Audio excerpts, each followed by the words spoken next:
So there are four types of. So last time we have studied about the three types of the processes. Three types, that means here isothermal, and then isobaric, then isochoric process. And the fourth type, आता आपल्याला बघायचा, the fourth type of the process or this change, fourth type is adiabatic. बघा spelling कसं आहे. So this is the adiabatic process. So fourth type we have to study adiabatic process. So in this adiabatic process here, in this system, here neither heat energy is absorbed or given out to the surrounding. That means this is the system, this is the process, adiabatic process. This is the process in which there is no exchange of. So there is no exchange of heat energy.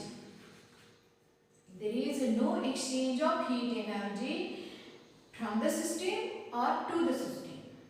म्हणजे system कडनं surrounding कडनं किंवा surrounding कडनं system कडे. So there is no exchange of heat energy. This system, this process is completely isolated, insulated, just like isolated system. Isolated system मध्ये आपण बघितलं there is no exchange of heat energy, neither the matter. So same way adiabatic process, this is the process in which there is no exchange of heat energy from the surroundings or to the surrounding. ठीक आहे, throughout the change. मग यामुळे काय होतं या ठिकाणी this Q, that is amount of heat energy.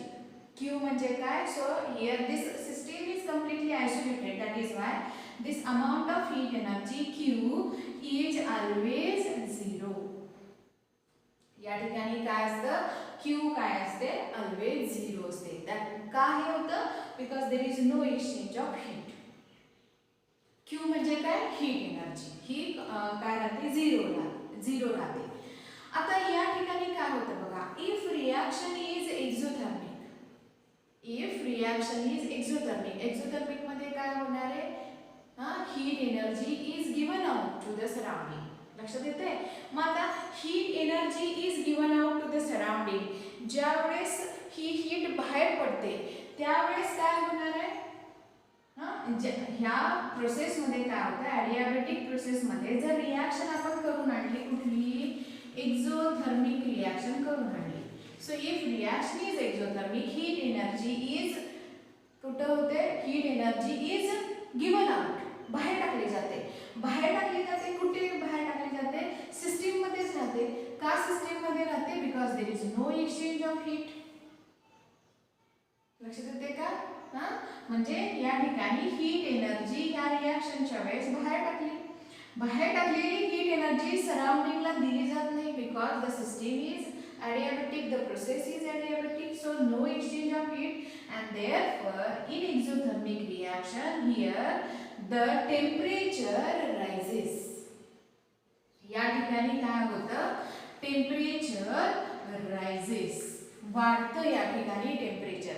त्या या ठिकाणी हीट जी बाहेर टाकली जाते, ही बाहेर टाकलेली हीट सराउंडिंगला दिली जात नाही, त्यामुळे टेम्परेचर वाढतं. But if the reaction is endothermic, जर रिएक्शन एंडोथर्मिक असेल तर काय होणार आहे? या ठिकाणी हीट एनर्जी इज ॲब्सॉर्ब, म्हणजे त्या सिस्टीम मध्येच हीट एनर्जी ॲब्सॉर्ब केली जाते. ठीक आहे, ॲब्सॉर्ब केली जाते. त्याच्यामुळे काय झालेलं आहे? आपण सराउंडिंग मधनं हीट एनर्जी ॲब्सॉर्ब करणार नाही. ह्या ठिकाणी टेम्परेचर कमी होणार आहे. का टेम्परेचर कमी होतं? कारण ह्या रिएक्शन मध्ये हीट एनर्जी ॲब्सॉर्ब केली जाते. ॲब्सॉर्ब केलेली जी हीट आहे सिस्टीम मधनं ॲब्सॉर्ब केली जाते, सराउंडिंग मधनं हीट येणार नाही. Because there is no exchange of heat, and therefore of this process the heat energy, that means that heat energy is related to temperature, so here temperature falls. बघा, म्हणजे जर exothermic reaction असेल तर heat energy काय केली जाते? या system मध्ये बाहेर पडते. बाहेर पडलेली heat energy it not exchanged to the surrounding. Therefore, heat energy remain as it is and temperature rises. Endothermic reaction असेल तर काय होतं? Here heat energy is required, is absorbed केली जाते. absorb केल्यामुळे काय होतं? या ठिकाणी सराउंडिंग कडनं आपण घेऊ शकणार नाहीये. सिस्टम मध्ये असलेलीच हीट एनर्जी वापरली जाते. So here heat energy decreases and here temperature falls. लक्षात येतंय? म्हणजे आता या ठिकाणी बघा, या ठिकाणी काय झालेलं आहे? Here the temperature rises, here the temperature falls. So in adiabatic process the temperature changes. Temperature काय होतं? चेंज होतं. टेम्परेचर चेंज झाला. लक्षात येते? टेम्परेचर चेंज झाला म्हणजेच काय झालं? T1 आणि T2 initial temperature, final temperature different आहे. And the internal energy U, internal energy depends upon the temperature. When temperature changes, internal energy also changes. So for adiabatic process, the change in internal energy is not equal to 0. लक्षात येते का? Isothermal मध्ये आपण काय बघितलेलं? Delta U is equal to 0. कारण का? त्या ठिकाणी काय होतं? एक्झोथर्मिकच्या रिएक्शनच्या वेळेस सराउंडिंगला हीट एनर्जी दिली जायची to keep the temperature constant. एंडोथर्मिकच्या वेळेस काय होतं? सराउंडिंग कडनं हीट एनर्जी घेतली जात होती to keep again the temperature constant. परंतु या ठिकाणी काय? It is thermally isolated. So this system is thermally isolated. So there is no exchange of heat energy. When there is no exchange of heat energy, it affects the temperature. When reaction is exothermic, temperature increases. When reaction is endothermic, temperature falls. It decreases. So there is change in temperature. So there is change in internal energy, and that is why change in internal energy is not equal to 0. So these are smaller points. They are important for writing the difference between adiabatic and isothermal process. आता यापुढे आपल्याला काय बघायचं ते तुमचं तुम्ही prepare करायचं की गिव द डिफरन्स बिटवीन कशाचा difference? adiabatic process and isothermal process. याच्यामधला डिफरन्स तुमचा तुम्ही तयार करायचा. जर नाही आला तर मग पुन्हा मी लिहून देईनच. बट बऱ्याच वेळेला आपल्याला प्रश्न काय आलेला आहे? Write the difference between adiabatic process and isothermal process. हे छोटे छोटे पॉइंट्स तुम्ही तिथे यूज करा. So this was the he कुठली होती? फोर्थ प्रोसेस होती. आता नेक्स्ट आपण पुढची प्रोसेस बघूया. So reversible process. Next process is reversible process. So what is actually this reversible process? Reversible शब्दामध्येच अर्थ आहे it can be directed in forward as well as backward direction. हा असा त्याचा शब्दशः अर्थ आहे reversible process. याच्यासाठी काय करायला पाहिजे? we have to consider one example. Same example जे तुम्ही आधी सुद्धा बघितलेलं आहे. So we have to consider the example of a cylinder in which the gas is enclosed. So suppose this is the cylinder where the gas is enclosed and which is fitted with, हा काय केलेला आहे? which is fitted with wetless frictionless piston. म्हणजे याच्यावरती काय आपला इथे काय बसवलेला आहे? पिस्टन बसवलेला आहे. त्याला मराठीत दट्ट्या म्हणायचं. म्हणजे त्याने काय होतं? हवा एक्सपांड किंवा कॉम्प्रेस होऊ शकते. So this is the wetless and frictionless piston. So this is the gas enclosed into this cylinder. So suppose this gas is having the pressure. प्रत्येक गॅसला स्वतःचं काय असतं? प्रेशर असतं. So suppose this is the pressure. हे या ठिकाणी जे आहे ते प्रेशर आहे. So suppose this is the P. P is the pressure of the gas. So this is the pressure of gas. ठीक है? Then this is the piston. On this piston there is air. He air आहे. So on this piston the another pressure is applied. So this pressure, suppose we can say this is the P external. So this is the external pressure which is applying on this piston. या piston वरती apply होणारा हे काय? External pressure आहे. This is the internal pressure which is applying in upward direction. And this is the external pressure which is applying in downward direction. ह्या piston वरती apply झालेले आहे. याची natural tendency काय आहे? To increase to press this piston in downward direction. आणि ह्या pressure of the gas जो आहे त्याचा natural tendency काय आहे? To push this piston in upward direction. So these two opposite pressures they are present in this gas cylinder. या gas cylinder मध्ये हे दोन opposite pressures काय असतात apply असतात किंवा या ठिकाणी आपल्याला हे दोन टाइपचे pressures in opposite direction they are applying. ठीक आहे. So consider this example. आता या example consider करत असताना बघा काय होतं.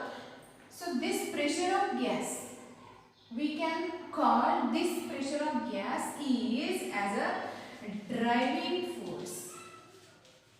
याला आपण काय नाव देऊया? Driving force, because generally the natural tendency of this pressure of gas is in driving in upward direction. So this is driving force. And this P external, हा जो P external आहे, so suppose this is the opposing force. म्हणजे जे आपला external pressure आहे तर ते external pressure हे काय आहे आपण असं इमॅजिन करूया. So this is opposing force. का opposing force? Because this force generally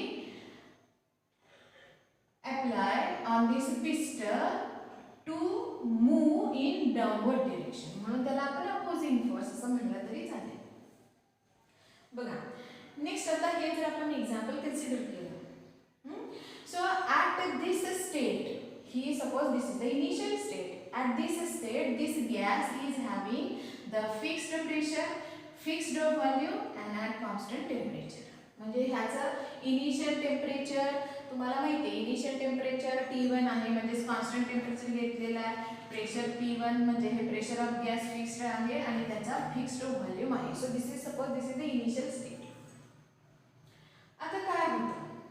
This at this stage this system is in equilibrium. काय मी बोलते लक्षात येते का बघा या ठिकाणी. If this piston, the position of the piston is a fixed, he fixed आहे. So when as well as this position of the piston is fixed, that means this opposing force and the driving force they are equal.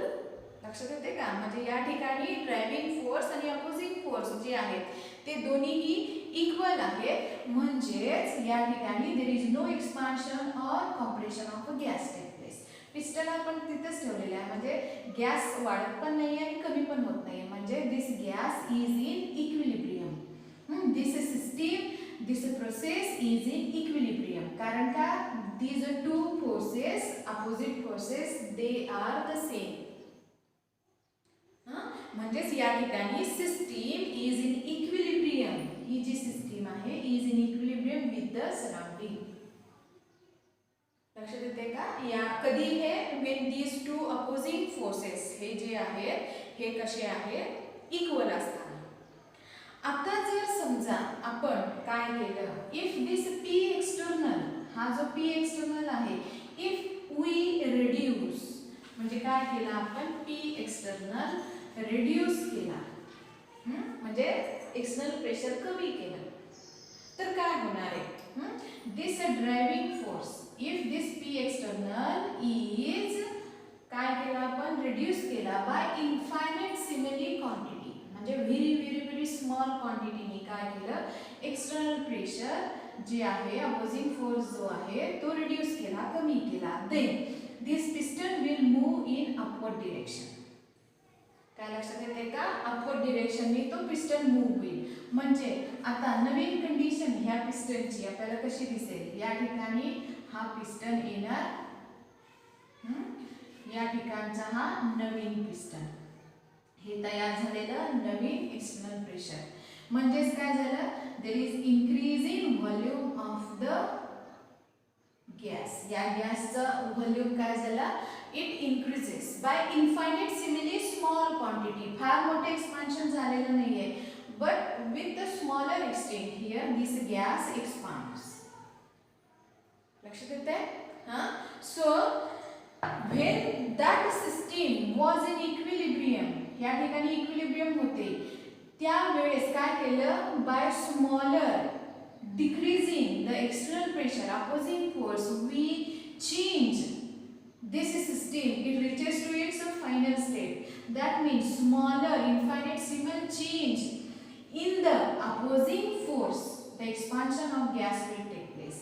ह्याला opposite आपण process करूया. If this external pressure is काय केलं, increase bye इन्फायनाइटसिमल, म्हणजे काय केलं, हा piston काय केला आपण, दाबला खाली, म्हणजे प्रेशर वाढवलं. तर काय होणार आहे, नवीन कंडिशनला काय होणार, compression of gas will take place and the new position of the piston will like this, म्हणजे या ठिकाणी हा पिस्टन येणार. गॅसचा व्हॉल्यूम काय झाला, डिक्रीज झालेला आहे, गॅसचा व्हॉल्यूम डिक्रीज झाला. So when we external pressure reduce by smaller quantity, then काय केलं, हे जे एक्सटर्नल प्रेशर आहे ते आपण कमी केलं, then expansion of gas will take place. If the external pressure increases, then compression of gas will take place.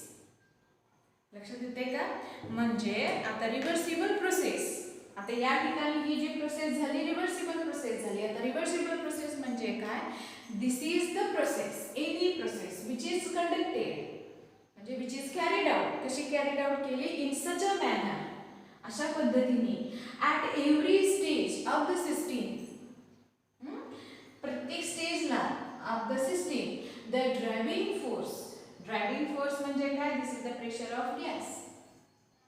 The driving force is infinitesimally, driving force कसा होता, infinitesimally greater than the opposing force. म्हणजेच काय, driving force म्हणजे pressure of gas is infinitesimally greater than the opposing force. Opposing force म्हणजे काय, due to this is the external pressure. And this process can be reversed. This process can be reversed by infinitesimally change in the external pressure. When during expansion of gas, this external pressure जे होतं हे काय होतं, low होतं. This driving force was infinitesimally greater for the expansion of gas, and these conditions can be changed. This condition can be reversed. ह्या बदलू शकतात by slight, कसं, by slight change in this opposing force. So such processes are called as reversible processes. Such processes are the reversible process. Here smaller change in condition can be reversed process. म्हणजे जे expansion होत होतं ते external pressure आपण काय केलं, if we increase, then compression of gas will take place. So such processes